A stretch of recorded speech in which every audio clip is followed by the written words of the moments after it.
আসসালামু আলাইকুম। ওয়ালাইকুম আসসালাম।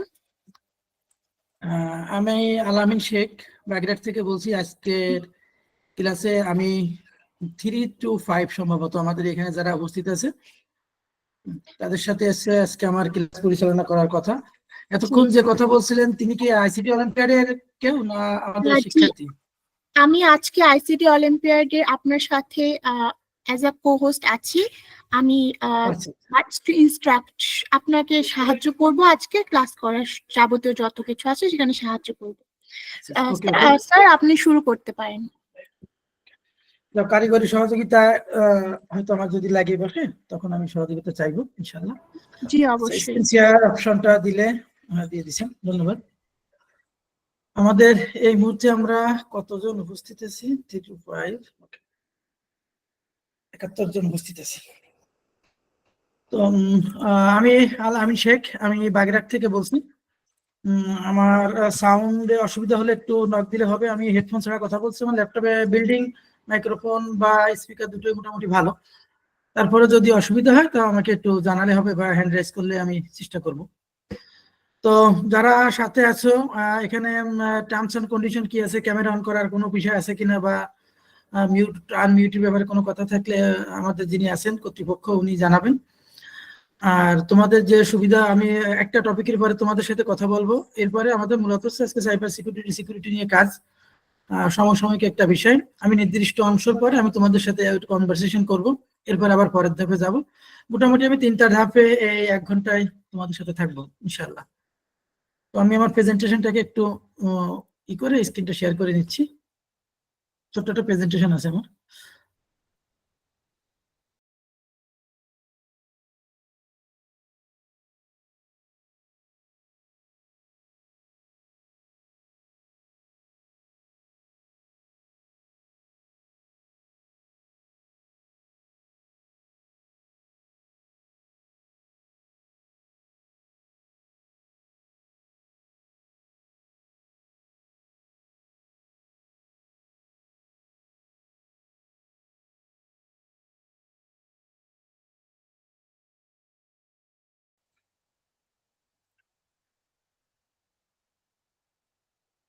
প্রেজেন্টেশনে কি সামনে আসছে সবার? জি স্যার, দেখা যাচ্ছে। তো আইসিটি অলিম্পিয়াড বাংলাদেশ সিজন 2 আজকে আমার এই আইসিটি অলিম্পিয়াডের সাথে প্রথম ক্লাস। গত বছর আমি আইসিটি অলিম্পিয়াডের সঙ্গে ছিলাম। তো আমরা শুরু করছি। প্রথমে অন্যতম গুরুত্বপূর্ণ এবং সমসাময়িক একটা বিষয় নিয়ে আমি আজকে কথা বলবো। স্যার, আমি একটু ইন্টারাপ্ট করছি, আপনার পরিচয়টা যদি আমাদের সকল স্টুডেন্টদেরকে একটু বলে দিতেন। আচ্ছা আচ্ছা, আমি আলামিন শেখ, বাগেরহাট সদরে আমার বাসা। আমি ম্যাথমেটিক্সের টিচার হিসেবে কে হেদায়েতপুর আলিম মাদ্রাসার শিক্ষক হিসেবে আমি আছি, সহকারী শিক্ষক গণিত। আর একই সাথে আমি আইসিটি অলিম্পিয়াডের সাথে যুক্ত আছি। আইসিটি নিয়ে কাজ করছি 2012 সাল থেকে। আইসিটির উপর কাজ করে আমি দক্ষিণ কোরিয়াতেও গেছিলাম সরকারি একটা সফরে। সেখানে 18 দিনে আইসিটির উপর কিছু ট্রেনিং করে আসছি। এই ট্রেনিং গুলো মূলত ছিল কিডসদের উপরে, বাচ্চাদের উপরে। মানে বাচ্চাদেরকে কিভাবে নতুন তথ্য যোগাযোগ প্রযুক্তির সাথে তারা কিভাবে অ্যাডজাস্ট করে, তার উপরই আর কি আমাদের 18 দিনের একটা প্রশিক্ষণ ছিল। এটুকুই মনে হয় পরিচয় দিলে হবে। আর আইসিটি জেলা অ্যাম্বাসাডার হিসেবে এটুআইতে কাজ করছি দীর্ঘদিন থেকে। আর এই মুহূর্তে আমি আইসিটি অলিম্পিয়াড বাংলাদেশ সিজন 1 এর সাথেও ছিলাম, সিজন 2 এর সাথেও আছি। এটুকুই তো এনাফ নাকি? জি স্যার, অসংখ্য ধন্যবাদ আপনার ইন্ট্রোডাকশনের জন্য। আমরা শুরু করতে পারি। ওকে। সাইবার সিকিউরিটি প্রশ্ন যখন আমাদের কোনো একটা বিষয় আসে, আজকে এটা আছে হেডিং, তো একটা অধ্যায়ের নাম যখন আমরা করতে যাই, মনে করো একটা কবিতার নাম যখন আমরা দেখি বা একটা যে কোনো বইয়ের একটা অধ্যায়ের নাম দেখি, বা বিজ্ঞানের অধ্যায় হোক সেটা বাংলার হোক, অধ্যায়ের যে নামটা থাকে সে নাম সংক্রান্ত কিছু বিষয় নিয়ে আমাদের কিছু কথা থাকে। তো প্রথমে আমরা যেটা পাচ্ছি নাম হচ্ছে সাইবার সিকিউরিটি। তাহলে সাইবার বিষয়টা কি, সিকিউরিটি বিষয়টা কি? ডিজিটাল যুগে তথ্য, ডিজিটাল যুগ, এই যে 3টা শব্দ আমি ব্যবহার করলাম বা তোমাদের সামনে স্ক্রিনে আছে। আচ্ছা, আর যিনি আমাদের সাথে মেন্টরিং এ আছেন, ওই স্টুডেন্টের সাথে কি আমার কনভারসেশন সবসময় করা যাবে নাকি একটা নির্দিষ্ট সময় পর পর করবো? আমি সবসময় আপনার সাথে আছি আজকে ক্লাসের জন্য। আমি আমার শিক্ষার্থীদের সাথে কি সরাসরি কথা বলতে পারবো? নাকি তারা অবশ্যই শুধু লিসেনার? আপনি অবশ্যই কথা বলতে পারবেন শিক্ষার্থীরা, বাট আমি যেহেতু আমাদের অনেক শিক্ষার্থী, আমাদের সময়টা কম, তো আমরা চাই যে আমরা স্লাইডটা শেষ করে সকলের প্রশ্ন উত্তর নিব। এর না, ফাঁকে ফাঁকে আপনি যদি কোশ্চেন অ্যান্সার করতে চান সেটা অবশ্যই সম্ভব। ওকে। তো সাইবার সিকিউরিটি আগে আমাদের জানতে হবে যে সাইবার বিষয়টা কি এবং তার সিকিউরিটি কি। কিন্তু সাইবার সিকিউরিটি আমরা কেন করতে যাচ্ছি এই সংশ্লিষ্ট কিছু তথ্য আমাদের জানাটা খুবই প্রয়োজন। যেমন প্রতি 39 সেকেন্ডে, এটা ভেরিয়েবল, এটা পরিবর্তন হতে পারে, এটা স্বাভাবিক একটা ধারণা, একটি সাইবার আক্রমণ ঘটে। সাইবার আক্রমণের শিকার কম বেশি আমরা সবাই হচ্ছি। আমরা অনেক সময় বুঝে উঠতে পারছি না যে আসলে এটা আমি সাইবার অ্যাটাকের শিকার হয়েছে। এটা আমরা অনেক সময় মানে নিজের অজান্তে সাইবার অ্যাটাকের শিকার হয়ে যাচ্ছি আমরা। উদাহরণস্বরূপ যে আমাদের ফোনে বিভিন্ন সময় বিভিন্ন ধরনের মেসেজ আসতেছে, ইমেইলে আসতেছে, তারপরে হচ্ছে ফেসবুকে বিভিন্ন ধরনের লোভনীয় কিছু, মেসেঞ্জারে কিছু লোভনীয় মেসেজ আসতেছে, একইভাবে আমাদের হোয়াটসঅ্যাপেও আসছে। তো এইভাবে কিন্তু আমরা বিভিন্ন সময় বিভিন্ন ফাঁদে পা দিচ্ছি এবং সেখানে আমি ক্লিক করার সাথে সাথেই আমার অনেক ডেটা কিন্তু সেখানে চলে যাচ্ছে, অর্থাৎ যারা এই ফাঁদটা পাচ্ছে তাদের কাছে চলে যাচ্ছে। একইভাবে আমরা যখন মোবাইল ফোনে কোনো অ্যাপস ইনস্টল করতেছি, যখন অ্যাপস ইনস্টল করার সময় তারা অনেক সময় বিভিন্ন ধরনের আমার কাছে অ্যাক্সেস চাচ্ছে, যে অ্যাক্সেস গুলো আমার কাছে চাচ্ছে যেটা আসলে তার সাথে সংশ্লিষ্ট না, সেই অ্যাক্সেস গুলো যে আমরা দিয়ে দিচ্ছি, দেওয়ার সাথে সাথেই কিন্তু আমাদের অনেক তথ্য সেখানে চলে যাচ্ছে। তো এখানে প্রতি 39 সেকেন্ডে একটি সাইবার আক্রমণে ঘটে। এই আক্রমণটা ম্যান টু ম্যান ভ্যারি করতে পারে।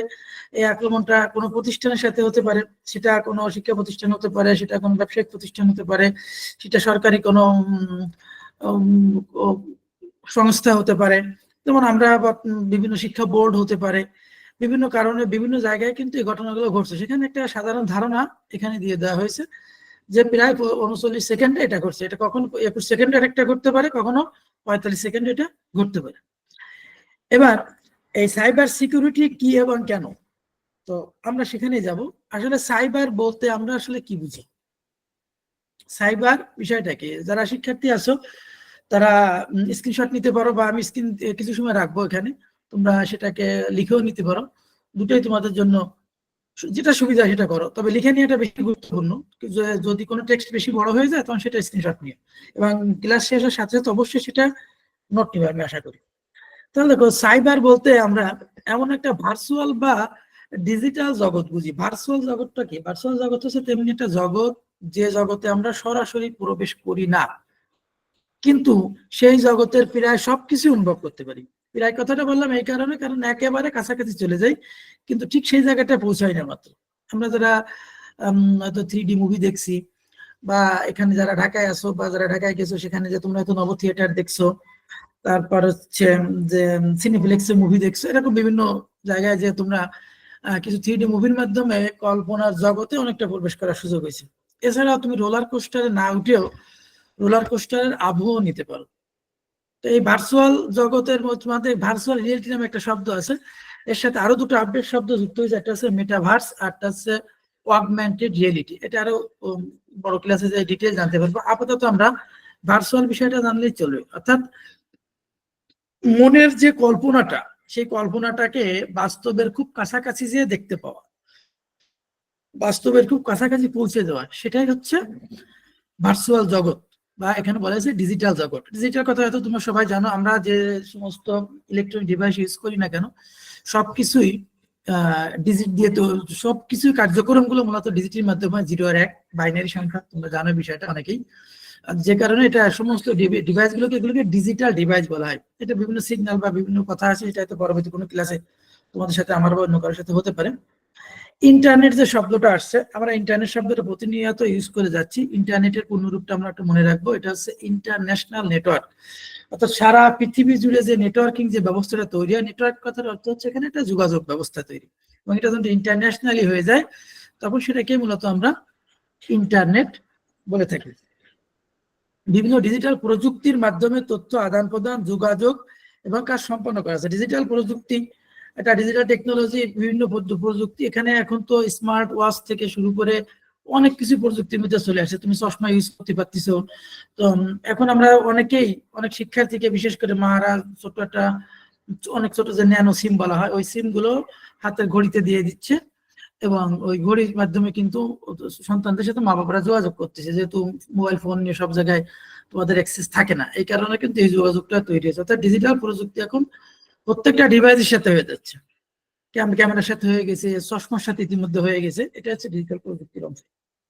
এবার আমরা তাহলে এটা জানলাম হচ্ছে সাইবার কি, এবার হচ্ছে সাইবার সিকিউরিটি বিষয়টা কেমন।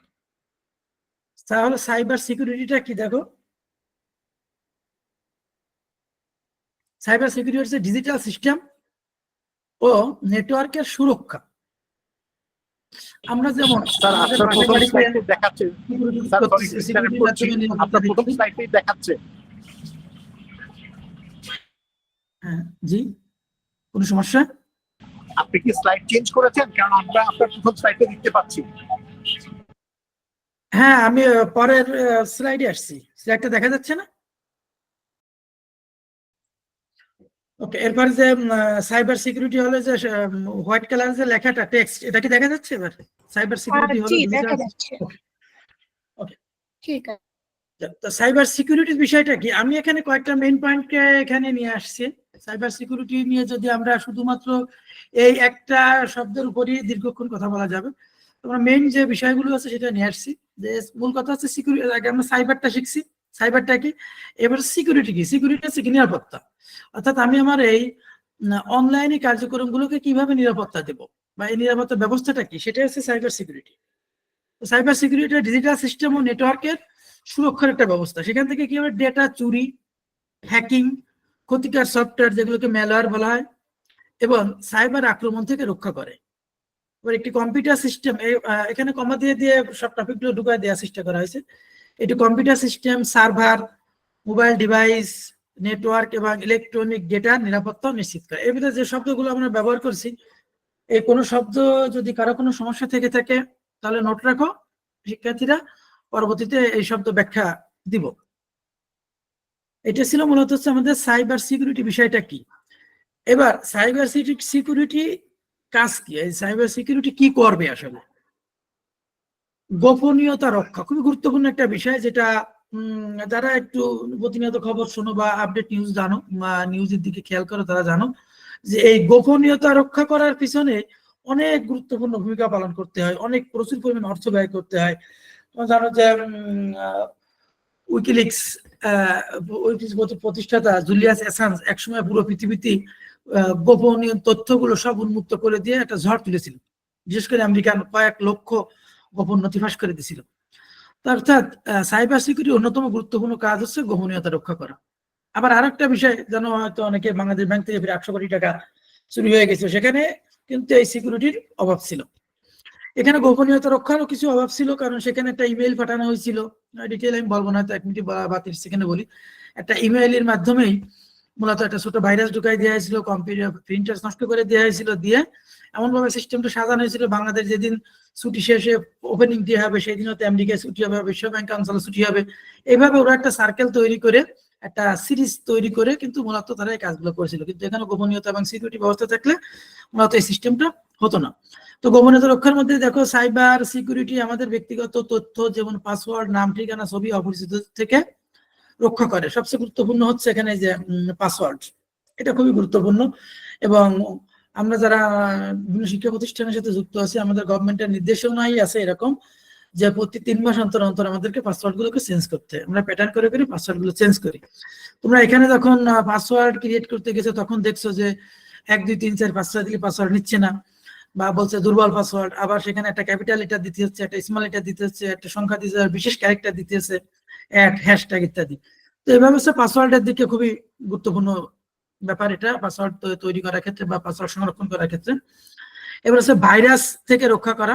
আমাদের কম্পিউটার বা মোবাইলে কখনো কখনো ক্ষতিকর প্রোগ্রাম ঢুকে যেতে পারে, যাকে আমরা ভাইরাস বলে থাকি, ভাইটাল ইনফরমেশন রিসোর্সেস আন্ডার সিজ, যার সংক্ষিপ্ত রূপ হচ্ছে ভাইরাস। সাইবার সিকিউরিটি এই ভাইরাসগুলি থেকে আমাদের ডিভাইসকে রক্ষা করে। যেমন তুমি যদি একটা জিমেইল আসে তোমার জিমেইলে যদি একটা জিমেইল আসে, তখন দেখো তুমি জিমেইলটা যখন ডাউনলোড করতে যাবা বা জিমেইলে যে তথ্যগুলো আছে তখন কিন্তু মেসেজ দিবে, প্রথমে ওইটাকে কি করবে ওই জিমেইল, ওরা ওদের যে গুগল কোম্পানি তারা ওইটাকে আগে ফ্রেশ করে তোমার কাছে পাঠাবে।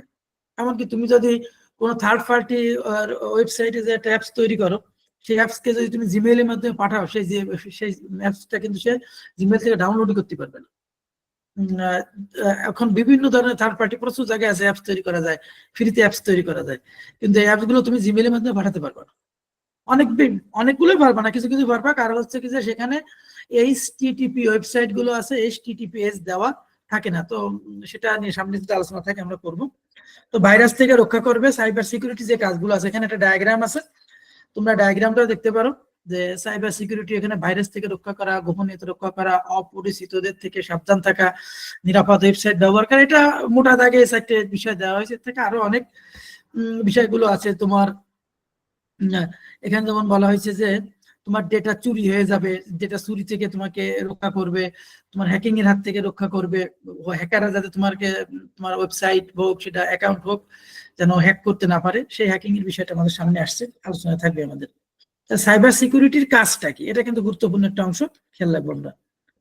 আর কি কাজ আছে দেখো, নিরাপদ ওয়েবসাইট ব্যবহার করা। আমি তাকে একটু আগে বলছি যে HTTP আর HTTPS, তো এই সিকিউরিটি যেটা থাকবে, HTTPS যে ওয়েবসাইট গুলো থাকে, এই ওয়েবসাইট গুলো মোটামুটি তুমি নিরাপদ ভাবে ব্যবহার করতে পারো, কিন্তু HTTP থাকলে, যদি এসটা না থাকে, তাহলে ব্যবহার করা ক্ষেত্র বিশেষ তোমার জন্য কিন্তু অনিরাপদ। সব ক্ষেত্রে অনিরাপদ বলা যাবে না, কিন্তু ক্ষেত্র বিশেষ এটা অনিরাপদ হয়ে যাবে। এই জন্য বলা হয়েছে নিরাপদ ওয়েবসাইট ব্যবহার করা। সাইবার সিকিউরিটি আমাদেরকে জানায় কোন ওয়েবসাইট নিরাপদ, কোনটি নিরাপদ না, এতে আমরা নিরাপদে ইন্টারনেট বিরাজ করতে পারি। এবারে যে একটু আগে আমি যে কথাটা বলছিলাম যে আমাদের ফোনে এই যে দেখো সামনে ঈদ আসবে, রোজা আসবে, এই সময় বিভিন্ন ধরনের ঈদের মেসেজ দিয়ে, ঈদের মিউজিক দিয়ে আমাদের কাছে কি আসবে, বিভিন্ন ধরনের লিঙ্ক আসবে। সেখানে বলবে ফেসবুক দিয়ে লগ ইন করো বা জিমেইল দিয়ে লগ ইন করো। ভুলেও আমরা এই সমস্ত জায়গায় কখনোই লগ ইন করতে যাব না।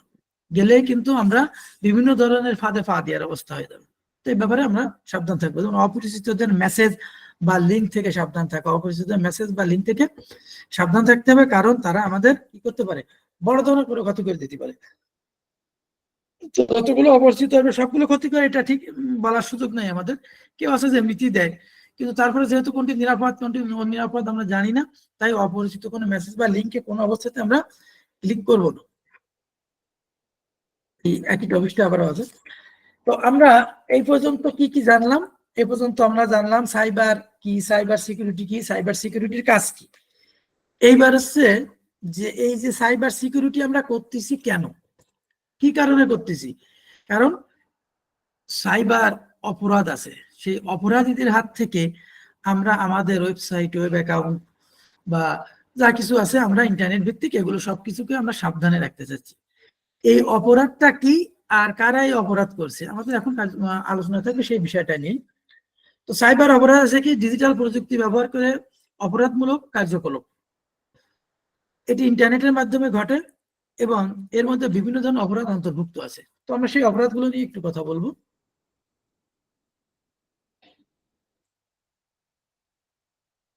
তার আগে আমরা সাইবার সিকিউরিটি আরো কিছু গুরুত্বপূর্ণ তথ্য নিয়ে কথা বলেই আমরা সেখানে পৌঁছাবো।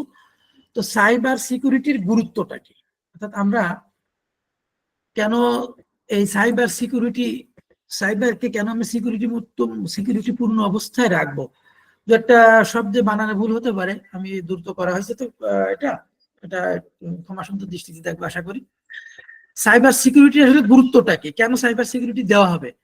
দেখো, বর্তমান তথ্য প্রযুক্তির উপর নির্ভরতা বেড়ে যাওয়ায় আমরা তথ্য প্রযুক্তির একটা মুহূর্ত চলতে পারি না। তোমরা জানো যে এই আমাদের দেশে যখন দেশের একটা সার্বিক পরিস্থিতি খুব অন্যরকম হতে যাচ্ছিল আগস্টের সময়, তখন 1-2 দিন ইন্টারনেট বন্ধ থাকার কারণে মনে হচ্ছিল যেন আমরা একেবারে আমাদের জীবনটা একেবারে স্থবির হয়ে গেছে। শুধু মোবাইল ইন্টারনেট হোক বা ব্রডব্যান্ড ইন্টারনেট কানেকশনটা একটু দুর্বল থাকার কারণে, তার মানে আমরা কি পরিমাণ আমাদের নির্ভরতাটা বাড়ছে এই জায়গাটায়, সেটা অত তথ্য প্রযুক্তির উপর নির্ভরতা বেড়ে যায়। ব্যক্তিগত তথ্য, ব্যাংকিং তথ্য এবং সরকারি বেসরকারি সংস্থার গুরুত্বপূর্ণ ডেটা সাইবার হুমকির মধ্যে রয়েছে। সাইবার সিকিউরিটি এই ডেটাগুলোকে সুরক্ষা রাখতে সাহায্য করে। এখানে আরেকটা বিষয় আছে, যেমন দেখো আমরা ফোনে যখন লগ ইন করা আছি, জিমেইল বা আমরা গুগল ম্যাপ ফোনে, তো সবার ফোনেই আছে, তো তুমি দেখো কোন একটা এলাকাতে ঘুরে ফিরে আসছো, আসার পরে বাসা আসার পরে তোমার ফোনে একটা মেসেজ আসছে বা গুগলে থেকে ওইখানে একটা মেসেজ আসছে যে তুমি একটা রেস্টুরেন্টে যে একটা কিছুক্ষণ থেকে গল্প করে আসছো, হয়তো সেখানে একটা সামোসা সিঙ্গারা হোক বা কোনো ফাস্টফুড জাতীয় কিছু খাবার খেয়ে আসছো, আসার পরে দেখো তোমার কাছে একটা মেসেজ আসছে যে ওই রেস্টুরেন্টটা তোমার কাছে কেমন লাগছে, একটা রিভিউ দাও। তার মানে ওই যে ডিভাইসটা তুমি সাথে করে নিয়ে ঘুরছো, কিন্তু তোমার প্রতিটা জায়গা, প্রতিটা জায়গা, যে সমস্ত জায়গা তুমি ঘুরছো সব জায়গা কিন্তু ম্যাপে নিয়ে নিছে। তার মানে তুমি একটা ইলেকট্রনিক ডিভাইস নিয়ে নেট ইন্টারনেট কানেকশন নিয়ে ঘুরে বেড়ানো মানে কি জানো, তোমার সাথে সবসময় একদম গোয়েন্দা আছে তুমি কোন এলাকাতে ঘুরতেছো। তো ঠিক তেমনি তুমি যখন কোন একটা ওয়েবসাইটে ঢুকছো, ঢুকে সেখান থেকে বের হয়ে আসছো, ওখানে কিন্তু তুমি একটা চিহ্ন রেখে আসছো, যেটাকে বলা হয় ডিজিটাল ফুটপ্রিন্ট। তুমি যদি কোনো একবার যদি কোনো একটা সাইটে ঢোকো, তুমি যত হিস্ট্রি আছে যত কিছু রিমুভ করে দাও না কেন, ওইটা কখনোই পুরোপুরি রিমুভ হবে না। তুমি একবার ওখানে ঢুকছো, তো ওটা ডিজিটাল ফুটপ্রিন্ট, যেমন পদচিহ্ন বলা হয়।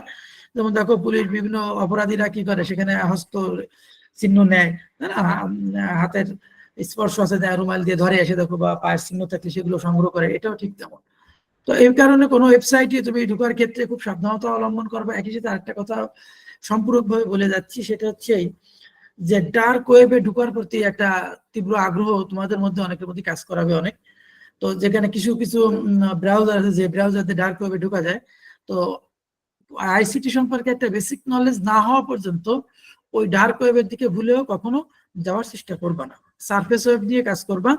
আর আমরা যে সমস্ত ব্রাউজার গুলো ইউজ করি, এই ব্রাউজার গুলো কখনো তোমাকে ডার্ক ওয়েবে নিবে না। ডার্ক ওয়েবে নিয়ে আলাদা ব্রাউজার আছে, ব্রাউজার কখনো কোনো বন্ধু বান্ধবী পুরোনো ভুলেও কখনো ডার্ক ওয়েবে ঢোকার চেষ্টা করবো না। তোমার কম্পিউটারতে অনেক গুরুত্বপূর্ণ তথ্য কিন্তু সে নিয়ে নেবে।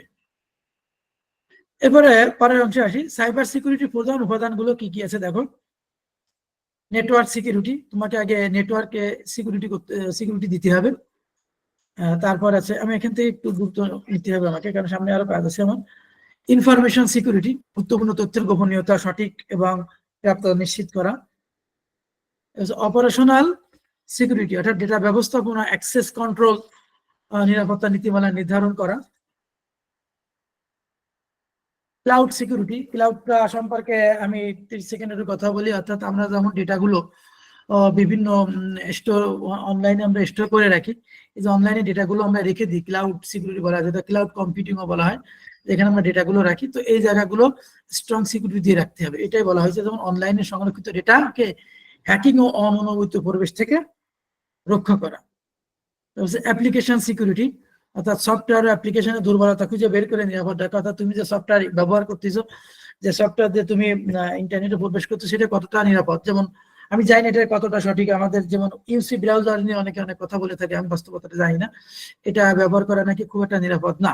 তো এটা আরো জেনে নেওয়া যেতে পারে, যারা সফটওয়্যার ইঞ্জিনিয়ার আছেন বা এই সিকিউরিটি নিয়ে কাজ করছেন, ওনাদের সাথে কথা বলে জানা যেতে পারে যে আমরা যে সমস্ত অ্যাপ্লিকেশন গুলো ইউজ করছি, যে সমস্ত ব্রাউজার গুলো ইউজ করতেছি, কোন ব্রাউজার গুলো আসলে কতটা সিকিউরিটি পূর্ণ। এই জন্য application security. End point security, অর্থাৎ ব্যবহারকারীর ডিভাইসকে সুরক্ষা রাখা। ইমার্জেন্সি রেসপন্স, অর্থাৎ সাইবার আক্রমণের পর দ্রুত প্রতিরোধমূলক ব্যবস্থা গ্রহণ করা। হয়তো কোনো কারণে সাইবার অ্যাটাক হয়ে গেছে, দ্রুত সেখানে কার্যকরী ভূমিকা রাখা। সর্বোপরি আমরা কি বলতে পারি দেখো, সর্বোপরি বলতে পারি যে সাইবার সিকিউরিটি আধুনিক প্রযুক্তির যুগে অত্যন্ত গুরুত্বপূর্ণ। ব্যক্তি, প্রতিষ্ঠান, সরকার, দেখে তিনটা শব্দের মধ্যে সবকিছু চলে আসে। এটি অপরিহার্য সুরক্ষা ব্যবস্থা। তাই আমাদের সকলেরই নিরাপদ ডিজিটাল জীবনযাপনের জন্য সাইবার সিকিউরিটি সম্পর্কে সচেতন হওয়া দরকার। পত্রিকায় ভালো ভালো আর্টিকেল আসে মাঝে মাঝে, অনেক নিবেদিত প্রাণ আছে যারা সুন্দর সুন্দর ভালো ভিডিও কন্টেন্ট তৈরি করেন বা ভালো ব্লগ লেখেন। এই ব্লগ গুলো আমরা পড়তে পারি, কন্টেন্ট গুলো, ভিডিও কন্টেন্ট গুলো আমরা দেখতে পারি, ব্লগ গুলো দেখতে পারি। তো এখানে অনেকে আবার যদিও ইউটিউবে ভিউ পাওয়ার জন্য থাম্বনেল ভিন্ন ভিন্ন দিয়ে করে, এগুলো থেকে আমরা দূরে থাকবো। এটা তো আমরা এখন বুঝতে পারি যে আসলে কোনটা অরিজিনাল নিউজ আছে আর কোনটা ফেক নিউজ আছে, এটা আমরা এখন মোটামুটি একটা ধারণা পাই যে কারা মানুষকে আসলে তাদের ইমোশনকে কাজে লাগায় কিছু ভিউ বাড়াচ্ছে। সাইবার হুমকি, সাইবার সিকিউরিটিকে বিভিন্ন ধরনের হুমকি রয়েছে, যেমন কি আছে ম্যালওয়্যার, এটা আগেও বলা হয়েছে, এখানে একটু পয়েন্ট আকারে দেওয়া হয়েছে আবার।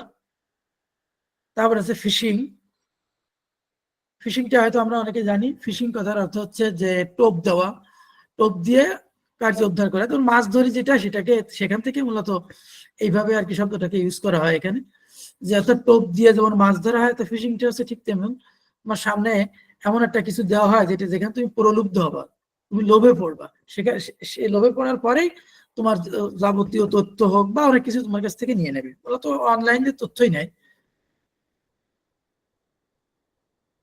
তারপর আছে র্যানসওয়্যার আছে, ডিভিএস আছে, ডস বলা হয় আক্রমণ, ওয়েবসাইট বা সার্ভারে অতিরিক্ত ট্রাফিক ফাটিয়ে সিস্টেম ধ্বংস করে দেওয়া হয়। তোমরা জানো যে মাঝে মাঝে শুনো যে সাইবার অ্যাটাক হয়, একসাথে যে কোনো একটা ওয়েবসাইটের উপর হামলা করে সবাই মিলে। এটা শুনে জানছো যে চীন, আমেরিকা, রাশিয়া, এদের মধ্যে মাঝে মাঝে এরকম সাইবার হামলা হয়। মাঝে বাংলাদেশ, ভারতের কিছু প্রযুক্তিবিদদের মধ্যে এদের সাইবার হামলা হচ্ছিল, সার্ভারকে ডাউন করে দেওয়া হয়। তারপর আছে পাসওয়ার্ড হ্যাকিং, পাসওয়ার্ড চুরি করা যায়, পারমুটেশন কম্বিনেশন ব্যবহার করে পাসওয়ার্ড ক্রিয়েট করে করে পাসওয়ার্ড চুরি করা যায়। তো এটা নিয়ে এখন ডিটেইল আমি কথা বলবো না। তো এই পাসওয়ার্ড গুলো কিন্তু হ্যাক করে নিয়ে যাওয়া যায়, যে কারণে বারবার করে বলা হয় পাসওয়ার্ড গুলো এমন ভাবে দেওয়া উচিত যাতে করে তারা পারমুটেশন বা করেও যেন সহজে পাসওয়ার্ডটা না পায়। আর তারপরে তুমি নিজের মতো করে একটা প্যাটার্ন তৈরি করে পাসওয়ার্ড গুলো মাঝে মাঝে পরিবর্তন করা উচিত। আমাদের প্যাটার্ন তৈরি করে করে পাসওয়ার্ড গুলো পরিবর্তন করো, প্যাটার্নটা এমন ভাবে তৈরি করবে যেন তুমি নিজে ভুলে না যাও। তো প্রত্যেকেই পারবা এই পাসওয়ার্ড গুলো তৈরি করতে পারবা। এবার দেখো এই যে হুমকি আছে, এই হুমকি থেকে তুমি সিকিউরিটি পাবা কিভাবে। সবচেয়ে পাসওয়ার্ড ব্যবহার করুন।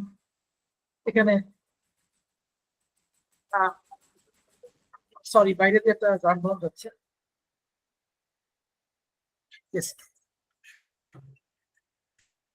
এখানে যেটাকে আমরা বলি টু স্টেপ ভেরিফিকেশন বলি আমরা, বা টু ফ্যাক্টর অথেন্টিফিকেশন। আমরা সাধারণত সবাই মনে এখন এগুলো ইউজ করি, জিমেইলই তো সবাই মনে এটা ইউজ করে থাকি, যে সবসময়ের জন্য। বা ফেসবুকেও করবা তোমরা, যারা ফেসবুকে হয়তো ফোন নাম্বার দিয়ে খুলছো তারা অবশ্যই জিমেইল দিয়ে খুলবা, জিমেইল দিয়ে জিমেইলে ব্যাকআপ দেওয়ার চেষ্টা করবা। তারপরে ওর ভিতরে যে সেটিং যে দেখবো অনেক সুন্দর নিয়ম কানুন আছে, সেখান থেকে যে তোমার জিমেইল যদি কখনো হ্যাক হয়, কি মাধ্যমে হ্যাক সেখান থেকে বের করে আনা যায়। তুমি কোনো একদিন সময় নিলে যে আমি আজকে 1 ঘন্টা ফেসবুকের সেটিংটা একটু দেখবো বসে বসে, তখন তুমি দেখবা ওই সেটিং গুলো তুমি যদি ভালো করে দেখে নাও, তাহলে বুঝতে পারবা তুমি তোমার ফেসবুককে কিভাবে সিকিউরিটি পূর্ণ অবস্থায় রাখতে পারো। আমার এক স্টুডেন্ট, তার সে কিন্তু আর এক স্টুডেন্টের ফেসবুক সে হ্যাক করতে যাচ্ছে, এবং আমারে বলছে কি যে স্যার আমি আপনার ফেসবুক হ্যাক করবো। আমি ঠিক আছে করো। ও হ্যাক করার চেষ্টা করতেছে, আমার ফোনে নোটিফিকেশন আসতেছে, আমার জিমেইলে নোটিফিকেশন আসতেছে, আমি টের পাচ্ছি। পরে সেখান থেকে ফিরে যায় আমার আর এক স্টুডেন্টের ফেসবুক সে হ্যাক করে ফেলেছে। সে আমাকে ফোন দিয়ে বলতেছে কি স্যার আমার ফেসবুক তো হ্যাক হয়ে গেছে। আমি বলছি ঠিক আছে তুমি থাকুক, আমি আগামীকালকে তোমার সেটা আবার উদ্ধার করে দিচ্ছি। উদ্ধার করে দিয়ে তাকে প্যাটার্ন করে পাসওয়ার্ড দিয়ে দিচ্ছে, আর কিন্তু সে পারে নাই। সে হ্যাক করেছে শুধু মজা করার জন্য, সে চেষ্টা করতেছে মানে যে কিভাবে করা যায়, আমারটা তো ফেল করেছে, এখন আর একজনের উপরে হামলা করেছে। তো তুমি যদি সিকিউরিটিটা ঠিক মতো রাখো, ও সারাদিন চেষ্টা করে পারবে না। তবে তারপরে কিছু কথা থেকে যায়, যারা অতি উচ্চ প্রযুক্তি নিয়ে কাজ করে, যারা একটা দেশের আমাদের সুপ্রিম কোর্টের ওয়েবসাইট হ্যাক হয়ে গেল শুনলাম, ক্ষুদ্র সময়ের জন্য আবার ব্যাক করে আনা হয়েছে। তো এরকম জায়গা যারা অ্যাটাক করতে সেটা ভিন্ন ব্যাপার। তারা কখনো তোমার ফেসবুকে হ্যাক করতে আসবেও না, কারণ তুমি আমরা এমন ব্যক্তি না। কিন্তু তোমাদের বন্ধু বান্ধব যারা কেবলমাত্র কম্পিউটারে নাচ রাখছে, তারা ফেসবুক হ্যাক করে দিচ্ছে, সে কারণে তোমার দুর্বল পাসওয়ার্ড ব্যবহার করার কারণে, আর হচ্ছে ভেরিফিকেশন দুর্বল থাকার কারণে। তো এখন থেকে আমরা ভেরিফিকেশন, টু স্টেপ ভেরিফিকেশন তো দিবই, একই সাথে হচ্ছে আমরা ওই সেটিংটা একটু একদিন পরে দেখবার সময় নিয়ে দেখবো আরো সুন্দর সুন্দর পদ্ধতি আছে, বা আমাদের যদি এর উপরে কোনো পরবর্তী ক্লাস থাকে তাহলে আমি স্ক্রিনশট গুলো রেখে ওইগুলো দেখা দেওয়ার চেষ্টা করবো। এবার ডিভাইসের সফটওয়্যার গুলো আপডেট রাখা। তুমি দেখবো আমরা যে প্লে স্টোর থেকে যে ইগুলো আমরা নামাই, সফটওয়্যার অ্যাপস গুলো নামাই, অ্যাপ্লিকেশন সফটওয়্যার গুলো নামাই, মাঝে মাঝে আপডেট চাই। কারণ হচ্ছে কি যে দীর্ঘদিন একটা সফটওয়্যার ইউজ করতে থাকলে ওই সফটওয়্যারের দুর্বল দিকগুলো, যারা হ্যাকার আছে তারা দুর্বল দিকগুলো খুঁজে পায়, তারা ওই জায়গায় যে আক্রমণ করতে পারে।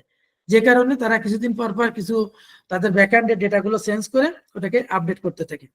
যে কারণে আমরা 1 মাস 1.5 মাস পরে পরে সফটওয়্যার আপডেট চাই, এবং আমাদের আপডেট দিয়ে দেওয়াটাও উচিত। আর এটা হচ্ছে অ্যান্টিভাইরাস ও ফায়ারওয়াল ব্যবহার করা। আর আমাদের একটা সীমাবদ্ধতা আছেই, সেটা হচ্ছে আমরা যে ল্যাপটপ গুলো ইউজ করি, তারা বেশিরভাগ ল্যাপটপে আমরা যে অপারেটিং সিস্টেম ইউজ করি, আমাদের অপারেটিং সিস্টেম সবই তো উইন্ডোজ ধরতে হবে, ম্যাক খুবই কম। তো আমরা প্রায় কপি সফটওয়্যার ইউজ করি, কারণ একটা অপারেটিং সিস্টেমের দাম বর্তমানে আমি ঠিক জানি না, সম্ভবত 20 থেকে 22 হাজার টাকা মেবি। তো আমরা সেটা না করে একটা দোকান থেকে 200-250 টাকা বা 500 টাকা দিয়ে একটা অপারেটিং সিস্টেম দিয়ে নিয়ে আসি, বা উইন্ডোজ সেট আপ দিয়ে নিয়ে আসি। যেটা গমান কথা হচ্ছে উইন্ডোজ সেট আপ দেওয়া। আমি এই মুহূর্তে যে ল্যাপটপটা ইউজ করতেছি এটা 2016 সালের 1,20,000 টাকা দিয়ে সময় কিনা। সেই অপারেটিং সিস্টেম দেওয়া ওই সময় সম্ভবত 14,000 টাকা দিয়ে দেওয়া ছিল, এখনো কিন্তু সেই এক অপারেটিং সিস্টেম এখনো চলতেছে। আর আমরা যে ল্যাপটপ ইউজ করি কিছুদিন পর পর যে ল্যাপটপ হ্যাং হয়ে গেছে, স্লো হয়ে গেছে, তখন কি দোকানে গেলে আচ্ছা উইন্ডোজ ফেলে দিয়ে নতুন উইন্ডোজ দাও, ঠিক হয়ে গেল। তো আমরা যদি চেষ্টা করব যদি তেমন সুযোগ হয় অরিজিনাল সফটওয়্যার দিয়ে, অরিজিনাল উইন্ডোজ যে সফটওয়্যার গুলো আছে সেটা দিয়ে উইন্ডোজ দেওয়া, তাহলে তোমার লাইফ টাইম ধরে নিতে হবে যে এটা চলবে। কারণ তুমি যেহেতু টাকা দিয়ে এটা রেজিস্ট্রেশন করে তুমি নিছো, তো যদি কোনো আপডেট আসে তা তুমি কন্ট্রোল প্যানেলে যে এটাকে আপডেট দিয়ে দিলে আবার নতুন করে নতুন হয়ে যাবে। এই কারণে চেষ্টা করব আমরা যে আমাদের ডিভাইস গুলোকে অরিজিনাল সফটওয়্যার ইউজ করার। এরপর আবার দেখো যে ব্যাকআপ রাখুন যেন ডেটা হারালে পুনরুদ্ধার করা যায়। এই যে একটু আগে আমি বলছিলাম যে আমরা ডেটা গুলো ব্যাকআপ রাখবো, আমাদের ফেসবুক অ্যাকাউন্ট গুলো ব্যাকআপ রাখার সিস্টেম আছে, সেভাবে আমি রেখে দিতে পারি। যদি সে কেউ হ্যাক করেও নিয়ে যায় আমি সেখান থেকে এটাকে উদ্ধার করে আনতে পারবো। এরপর হচ্ছে এই যারা এখানে অ্যাটাক করে বা সাইবারে যারা অপরাধ করে, এই অপরাধ করার পদ্ধতিকে আমরা বলছি কি হ্যাকিং, আর যে অপরাধ করে তাকে আমরা বলছি কি হ্যাকার, অর্থাৎ যে অপরাধী। এই হ্যাকার কি করে আসলে, এবং হ্যাকার এই হ্যাকার কারা এবং কত ধরনের হ্যাকার আছে, এটুকুই আমরা এখন জানার চেষ্টা করব। তো মোটা দাগে হ্যাকারের সংখ্যা আসলে খুব বেশি না। এরপরে বিভিন্ন জন বিভিন্নভাবে হ্যাকারদেরকে সংজ্ঞায়িত করেছেন। মেইন কয়েকটা হ্যাকিং নিয়ে কথা বলবো। প্রতিটা কম্পিউটার বা নেটওয়ার্কের নিজস্ব নিরাপত্তা সুরক্ষা ব্যবস্থা থাকে, যেখানে কেউ যেন সেই নিরাপত্তার দেয়াল ভেঙে ঢুকতে না পারে তার চেষ্টা করা হয়। তারপরে কিছু অসাধু মানুষ কম্পিউটার বা নেটওয়ার্কে নানাভাবে প্রবেশ করে তার তথ্য ছড়িয়ে চুরি করে কিংবা নষ্ট করে দেয়। এই পদ্ধতিকে বলা হয় হচ্ছে হ্যাকিং। এই হ্যাকিং সংখ্যাটা এখানে যে এক্সাক্ট এটা দিতে হবে এমন কোনো কথা না, তুমি তোমার ভাষায় এটাকে দিতে পারো, কিন্তু মূল কথাটা ঠিক রাখতে হবে এরকম যে অন্যের কম্পিউটারের বা অন্যের ওয়েবসাইটে প্রবেশ করে তার ডেটার উপর তার হস্তক্ষেপ করার ক্ষমতা তৈরি হয়ে যাচ্ছে, এবং কে কি ধরনের হস্তক্ষেপ করতেছে তার উপর ভিত্তি করে আসলে আমরা হ্যাকারদেরকে সংজ্ঞায়িত করি। তবে যারা হ্যাকিং করে তাদেরকে আমরা হ্যাকার বলছি। তো কে কিভাবে আসলে এই হ্যাকিং এর কাজটা করছে, এক নম্বর আমি লিখছি এখানে হোয়াইট হ্যাট হ্যাকার, একে ইথিক্যাল হ্যাকারও বলা হয়। ইনি আসলে কি করেন? হোয়াইট হ্যাট হ্যাকার হচ্ছে নৈতিক হ্যাকার বলা হয়। তিনি কারোর ওয়েবসাইটে ঢুকে তার যে দুর্বল দিকগুলো আছে সেই দুর্বলতা খুঁজে বের করে এবং সেগুলো সে সংশোধন করে এবং সেটাকে সে সুরক্ষিত করে দেয়। তার মানে কি, এটাকে আমরা ইথিক্যাল হ্যাকার বলে থাকি। হোয়াইট হ্যাট হ্যাকার এ আসলে কারোর কোনো ক্ষতি করছে না। একটা উদাহরণ এখানে দেওয়া হয়েছে, একটা কোম্পানি তার নেটওয়ার্কের নিরাপত্তা পরীক্ষা করার জন্য একজন হোয়াইট হ্যাট হ্যাকার নিয়োগ দেয়। হ্যাকারটি সিস্টেমে দুর্বলতা খুঁজে বের করে এবং তা ঠিক করার পরামর্শ দেয়। তো ইথিক্যাল হ্যাকার, বর্তমানে ইথিক্যাল হ্যাকার যারা আছেন এনাদের অনেক ডিমান্ড, এবং এনারা খুব উচ্চ মূল্যে মানে উচ্চ বেতনে কিন্তু বিভিন্ন বড় বড় প্রতিষ্ঠিত প্রতিষ্ঠানে ওনারা কিন্তু কর্মযোগ্য চালাচ্ছেন বা জব করছেন। তো মূল কথাটা আমরা মনে রাখতে পারি এভাবে যে হোয়াইট হ্যাট হ্যাকার হচ্ছে ইথিক্যাল হ্যাকার, যে অন্যের ওয়েবসাইটে যায় তার দুর্বলতাগুলোকে সে ঠিক করে দেয়, কিন্তু তার কোনো ক্ষতি সে করে না, বা তার কাছে কোনো ধরনের অর্থ বা কোনো কিছু সে করে না, মানে দাবি করে না। এই হচ্ছে হোয়াইট হ্যাট হ্যাকার। এরপর হচ্ছে ব্ল্যাক হ্যাট হ্যাকার। তোমরা দেখবা হ্যাকার বলতেই মূলত আমরা আমাদের মধ্যে এরকম একটা আছে, সেটা হচ্ছে ব্ল্যাক হ্যাট হ্যাকারই বলি। দেখবা তুমি গুগলে যে হ্যাকার শব্দটা লিখে দিবা, দেখবা একটা মাস্ক পরে আছে, কালো ধরনের একটা মাস্ক, বা মুখে একটা অন্যরকম অবয়ব দেওয়া আছে, একটা ভুতুরে ভুতুরে ভাব তৈরি করা আছে। এটাকে আমরা সাধারণত ব্ল্যাক হ্যাট হ্যাকার বলে থাকি। এ কি করে, অন্য সিস্টেম অবৈধভাবে প্রবেশ করে ডেটা চুরি করে, সিস্টেমের ক্ষতি করে, এবং তার উদ্দেশ্য সাধারণত আর্থিক লাভ বা ক্ষতি সাধন করা। অর্থাৎ আমার ওয়েবসাইটটা সে নিয়ে গেল, হ্যাক করে নিয়ে যেয়ে বললো যে এত টাকা আমাকে দিতে হবে বা এত ডলার দিতে হবে, তাহলে তোমার ওয়েবসাইটটা তোমাকে ফেরত দিব না। এখন আমার ওয়েবসাইটে অনেক গুরুত্বপূর্ণ ডেটা থাকতে পারে, পারে কিনা? অবশ্যই পারে। সেই ডেটাগুলো সে নিয়ে যেতে পারে। হয়তো আমি এমন সিকিউরিটি নিয়ে কাজ করি, সেই তথ্যগুলো সে বাইরে বিক্রি করে দিতে পারে, অনেক কিছু করতে পারে। এই ব্ল্যাক হ্যাট হ্যাকারকে অরিজিনালি সব থেকে আমরা খারাপ প্রকৃতির হ্যাকার বলে থাকি। এখানে একটা উদাহরণ দেওয়া হয়েছে যে ব্যাংক সিস্টেমে সে প্রবেশ করে গ্রাহকদের ব্যক্তিগত তথ্য চুরি করে নিচ্ছে এবং সে বাইরে সেগুলো বিক্রি করছে। তোমার এই সাথে সম্পর্ক একটা কথা বলে রাখি, মোবাইল ফোনের দোকানে দেখো, মোবাইল ফোনের দোকানে যারা টাকা লোড দেয়, তা ওইখান থেকে বিভিন্ন কোম্পানি আছে যারা ওই খাতাগুলো ফটোকপি করে নিয়ে যায়। যে কারণে তুমি হয়তো যে মালটা জীবনে কখনো কেন নাই সেই কোম্পানি থেকেও তোমার কাছে একটা মেসেজ আসে। তুমি লোটোর থেকে একটা জুতা কিনেছো, ওই দোকানে তুমি যখন ব্রাউজার করেছিলে তখন তুমি ফোন নাম্বারটা দিছিলে, তো লোটো থেকে মেসেজ আসতে পারে। কিন্তু মনে করো আক্কাস বিডি গ্রুপ নামে একটা গ্রুপ আছে, এখন এই আক্কাস বিডি গ্রুপ তুমি চেনো না, দেখো নাই, কোনদিন যাও নেই, কিন্তু বসে আক্কাস বিডি গ্রুপ থেকে তোমার কাছে মেসেজ আসা শুরু হয়ে গেছে। তো আক্কাস বিডি গ্রুপ তোমার ফোন নাম্বার পেলে কোথায়? তো এই কাজগুলো করে, এটা হচ্ছে যারা ওই দোকানে যারা ফ্লেক্সি লোড টোড দেয় তারা এই কাজগুলো করেন। যদি মা বাবার ফোনে বিকাশ থাকে, মা বাবাদেরকেও সে উদ্বুদ্ধ করবা জানো, বিকাশ থেকে, বিকাশ হোক নগদ হোক যাই হোক, মোবাইল ব্যাংকিং এর মাধ্যমে নিজের ফোনে নিজে লোড দেন, তাহলে দোকানদার এই মোবাইল ফোন নাম্বারটা ক্লোন হয়ে যাওয়ার সুযোগ কম থাকবে। এরপরে গ্রে হ্যাট হ্যাকার। তো মূলত হ্যাকার বলতে আমরা তিনটে হ্যাকারকেই নিয়ে সার্বিকভাবে আলোচনা, এর বাইরেও কিছু আছে, আমি সেগুলো আমি একটু দেখাবো। সেগুলো খুব একটা শক্তভুক্ত জোরালো না, সেগুলোকে সংজ্ঞায়িত সবসময় একই রকম হয় না, বিভিন্নভাবে করা হয়। এই তিনটা হ্যাকারকে ভালো যে সংজ্ঞায়িত করে ইন্টারন্যাশনাল সফটওয়্যার সংজ্ঞা একই ধরনেরই পাওয়া যায়। গ্রে হ্যাট হ্যাকার কি করে, white hat hacker, black hat হ্যাকারের মধ্যে অবস্থান করে। তারা অনুমতি ছাড়া অন্যের সিস্টেমে প্রবেশ করে, ক্ষতি করে না, অন্যের দুর্বলতাগুলো খুঁজে বের করে মালিককে জানাতে পারে বা প্রকাশ করতে পারে। একই সাথে মালিকের কাছে একটা নির্দিষ্ট, এখানে কথাটা লেখা নেই, মালিকের কাছে নির্দিষ্ট অর্থ দাবি করে। তবে এই দাবিটা আসলে কিছুটা যৌক্তিক দাবি। সেটা হচ্ছে যে মনে করো আমি বাসায় নাই, আমার বাসার সামনে দিয়ে আরিফ নামে একটা ছেলে যাচ্ছিল, দেখে যে আমার বাসায় তালাটা দেওয়া নাই। সে বিকাল পর্যন্ত আমার বাসার বাইরে বসে আমার বাসাটা পাহারা দিল। যে বিকাল এসে বললো কি যে স্যার আপনার বাসায় তো আপনি তালা না দিয়ে চলে গেছিলেন, আমি তো আপনার বাসাটা পাহারা দিছি, এর বিনিময়ে আপনি আমাকে 300 টাকা দেন। অনেকটা গ্রে হ্যাট হ্যাকার, অনেকটা এরকম। সে কিন্তু কিছুটা দাবি সে করছে, কিন্তু সে দাবিটা যৌক্তিক, এই ধরনের ব্যাপার। এখানে সেরকম একটা কথা লেখা আছে গ্রে হ্যাট হ্যাকার। তুমি হ্যাকার বলতে মূলত এই তিনটে হ্যাকারকেই আইডেন্টিফাই করা হয়, নির্দিষ্ট করা হয়।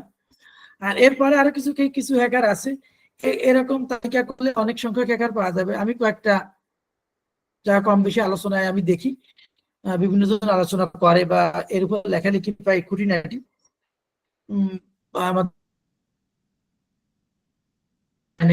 সিকিউরিটির বইগুলো মার্কেটে চলে, টুকটাক করে যে হ্যাকার গুলো পাচ্ছি তার কয়েকটা নাম এখানে আমি দিচ্ছি। গ্রিন হ্যাকার, গ্রিন হ্যাট হ্যাকাররা সাধারণত নতুন বা শিক্ষানবিশ হ্যাকার, অর্থাৎ যারা হ্যাকিং শিখছে তাদেরকে গ্রিন হ্যাট হ্যাকার বলা হয়। একজন গ্রিন হ্যাট হ্যাকার ইন্টারনেট থেকে হ্যাকিং টিউটোরিয়াল দেখে একটি সিস্টেম প্রবেশ করার চেষ্টা করে, সফল হয় না। ধরে নাও আমি একটু আগে যে গল্পটা বললাম, আমার অ্যাকাউন্টে যেমন ঢোকার চেষ্টা করতেছিল আমার এক ছাত্র, ও ওই মুহূর্তে গ্রিন হ্যাট হ্যাকার হয়ে গেছিল আমার ক্ষেত্রে, কারণ চেষ্টা করেছে কিন্তু সে সফল হয়নি, বিফল হয়েছে। এরপর হচ্ছে blue hat hacker. Blue hat hacker সাধারণত সফটওয়্যার কোম্পানির জন্য কাজ করে এবং সফটওয়্যার রিলিজ হওয়ার আগ পর্যন্ত তার নিরাপত্তা দেয়। তাহলে এরা আসলে মূলত একটা সফটওয়্যার কোম্পানিকে তারা পাহারাদার এক ধরনের, তারা এটাকে পাহারা দিচ্ছে এবং কোম্পানির বাইরে থেকে সফটওয়্যারের দুর্বলতাগুলো খুঁজে খুঁজে বের করতেছে। যেমন ধরো না তুমি ভালো, তুমি দাবা খেলতে বসছো, তুমি একটা চাল দিবে, তোমার পাশে এক বন্ধু বসে দেখতেছে তুমি এমন একটা দাবার চাল দিতে যাচ্ছ যে ওটা দিলে তোমার ক্ষতি হয়ে যায়, ফার্স্ট থেকে বলে দিচ্ছে দোস্ত তুমি এই কাজটা করে না, ও সামনে কিন্তু একটা ঘোড়া আছে, কিন্তু লাভ দিয়ে তোমার এটা খেয়ে ফেলবে। এরকম যেটা এটা এরকম বলা যেতে পারে, এটা ব্লু হ্যাট হ্যাকার। এরপর হচ্ছে রেড হ্যাট হ্যাকার। এই হ্যাট করলে কিন্তু অনেক রকম হয়ে যাবে, আমি বলছি যে কিছু এই ধরনের লেখা অনলাইনে পাওয়া যায়, সেখান থেকে আমি এই তথ্যগুলো দিছি মাত্র। কিন্তু মূলত মোটা থেকে হ্যাকার বলতে তিনটাই এখনো পর্যন্ত যে ধরনের ভালো মানের লেখা বই আমরা পড়ি তাতে ওই তিনটাই পাই। এগুলো ওর কাছাকাছি আসে, মানে একটা নাম করা হয়েছে। আবার সংজ্ঞায় ভেরিয়েশন আছে, বিভিন্ন জায়গায় সংজ্ঞায় কিছু পার্থক্য পাই আমরা। রেড হ্যাট হ্যাকার হচ্ছে ব্ল্যাক হ্যাকারদের বিরুদ্ধে কাজ করে, তারা ব্ল্যাক হ্যাট হ্যাকারদের সিস্টেম প্রবেশ করে তাদের ক্ষতি করার চেষ্টা করে। আবার অন্য একটা জায়গায় আমি পাইছি এরকম যে রেড হ্যাট হ্যাকার হচ্ছে যে যদি এরকম হয় যে আমার ওই অ্যাকাউন্টে তুমি হ্যাক করার চেষ্টা করেছো, তখন আমি প্রতিশোধ পরায়ণ হয়ে তোমার অ্যাকাউন্টকে আমি হ্যাক করার চেষ্টা করতেছি, কখনো এরকম কথাও বলা হয়। তো সেটা আবার এই প্রথম এই লাইনে এই কথার সাথে আবার কিছুটা মিলেও যায় যে ব্ল্যাক হ্যাট হ্যাকারদের বিরুদ্ধে কাজ করে, অর্থাৎ ব্ল্যাক হ্যাট হ্যাকার যেখানে আক্রমণ করতে চায় ও সেই ব্ল্যাক হ্যাট হ্যাকারকেই আক্রমণ করে, যে হ্যাকার তাকে বলা হচ্ছে রেড হ্যাট হ্যাকার। একজন রেড হ্যাট হ্যাকার একটা ব্ল্যাক হ্যাট হ্যাকারের কম্পিউটার প্রবেশ করে তার সমস্ত ডেটা মুছে দেয়, যাতে করে ওই ব্ল্যাক হ্যাট হ্যাকার অন্য কারো কম্পিউটারকে হ্যাক করতে না পারে। এরপরে কিছু কার্যক্রম আছে, যে স্ক্রিপ্ট কিডি আছে, তারপর অ্যাক্টিভিটিস আছে, এগুলো সেগুলো সবই অনলাইনের মাধ্যমে করা হয়, তাই কিছু তথ্য আমি এখানে দিছি। যেমন একজন স্ক্রিপ্ট ইন্টারনেট থেকে একটি হ্যাকিং টুল ডাউনলোড করে এবং একটি ওয়েবসাইটে ডিডস আক্রমণ করে, তার মেইন জায়গাটাকে সে অ্যাটাক করার চেষ্টা করে। এগুলো খুব বেশি গুরুত্বপূর্ণ তথ্য না। এই ছিল হচ্ছে মূলত আমার সাইবার সিকিউরিটি কি, সাইবার সিকিউরিটি আমরা কেন দিব, এবং কারা এই সাইবার সিকিউরিটি গুলো ভেঙে, বা কেন সাইবার সিকিউরিটি দিতে, মানে কাদের হাত থেকে রক্ষা পাওয়ার জন্য, সেই বিষয়গুলো নিয়ে আমি কথা বললাম। এইবার হচ্ছে সাইবার নিরাপত্তায় করণীয়, এই কথাটা আমি ইতিমধ্যে আগেও স্লাইডে দিয়ে দিছি। এখানে এক জায়গায় আবার সবগুলোকে, সকল তথ্যকে এক জায়গায় করে দেওয়া হয়েছে, যে শক্তিশালী পাসওয়ার্ডের সাথে শেয়ার না করে ইত্যাদিতে, যে সন্দেহজনক লিঙ্ক এক জায়গায়, আবার এক জায়গায় সবগুলো দিয়ে দেওয়া হয়েছে। ওখানে বড় বর্ণনা আকারে ছিল, এখানে বুলেট পয়েন্ট আকারে তথ্যগুলো লিখে দেওয়া হয়েছে। এটাই হচ্ছে সর্বশেষ অংশ আমাদের আজকে টোটাল কার্যক্রমের। এটা আমরা স্ক্রিনশট রাখতে পারবো। এখানে যে কথাগুলো লেখা আছে, এসব তথ্যগুলো ভিতরে আছে, ওর একটা সামারি বা সারমর্ম বা উপসংহার যাই বলো, সেটাই এখানে আমরা দিয়ে রাখিছি। এরপর সবাইকে ধন্যবাদ। এবার আমি যারা সাথে ছিলে আমার সাথে, তাদের প্রশ্ন উত্তর পর্বে আমি একটু যুক্ত হতে চাচ্ছি, যে আমাদের হাতে যে সময় আছে হয়তো এই সময় আমরা সেটা করতে পারবো।